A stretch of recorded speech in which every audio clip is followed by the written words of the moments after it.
हाणे सिंध ॾांहुं जेको सफ़र शुरू कयो आहे, मां साना जे समूरनि दोस्तनि खे जेको आहे मुबारकबाद कयां थो।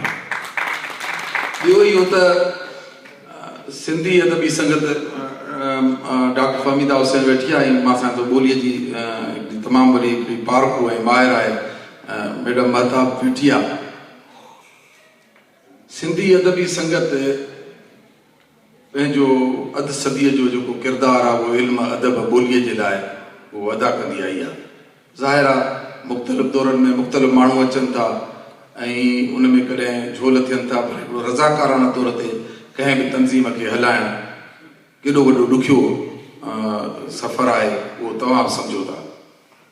पर असां गुज़िरियल 2006 खां जॾहिं मां मर्कज़ी जॉइंट सेक्रेटरी हुयुसि, ऐं 2010 खां हाणे मां वरी टियों भेरो सिंधी अदबी संगत जो सेक्रेटरी जनरल चूंडियो आहियां, त असां ख़ासि करे ॿिनि शयुनि खे फोकस कयोसीं। हिकिड़ो त पंहिंजी ॿोलीअ खे जेके जाइज़ हक़ आहिनि उहे मिलणु खपंदा आहिनि, ऐं सिंधी ॿोलीअ खे क़ौमी ॿोलीअ जो दर्जो ॾियण जे सिलसिले में डॉक्टर फहमीदा हुसैन जॾहिं लैंग्वेज अथॉरिटी जी चेयरमैन हुई, त साईं इब्राहिम जोयो जे सरबराहीअ में हिकिड़ो मुख़्तलिफ़ ड्राफ्ट ठहिया, मुख़्तलिफ़ मीटिंग्स बि थियूं, असां उहा जिदोजहद कई। पर सिंधी अदबी संगत 2008 खां पोइ मुसलसिल 1 फेबरवरी खां 21 फेबरवरी ताईं सिंधी ॿोली क़ौमी ॿोली जागरता मुंहुं हलाईंदी आहे।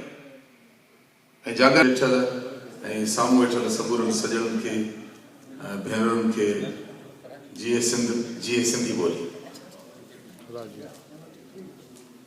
मुशाइरे खां माहौल हटी ॿिए पासे जो, ऐं मां सम्झां पियो त वक़्तु तमामु दहशतगर्दी आहे, फताखोरी आहे, अॼु सुल्तान को पुछा तव्हां सर्वाइव कीअं था कयो, तव्हांखे थ्रेट कोन था अचनि पिया, एतिरो पैसा ॾियो, एतिरो हीअं कयो, तव्हां हाउ डू यू सर्वाइव?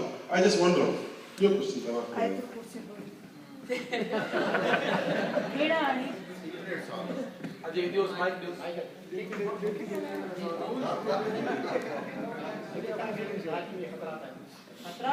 ॾिसो ख़तरात त आहिनि ऐं सभिनी लाइ आहिनि,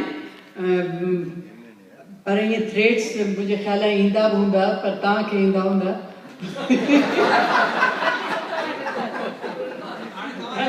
ख़बरुनि वारनि खे न, पर हूअं हक़ीक़त में तव्हां बिल्कुलु सही था चयो त असां सभिनी लाइ, जीअं सिर्फ़ु इहो न त ख़बरुनि वारे लाइ, जीअं असां चऊं न जेॾीमहिल त तरक़ी जी राह ते था अचो त उहे बि इन बहाने में अड़िजी था वञनि, असांखे बि ख़तरो हूंदो आहे, पर हलूं पिया ऐं मूं चयो त फाइट करणी आहे त कबी।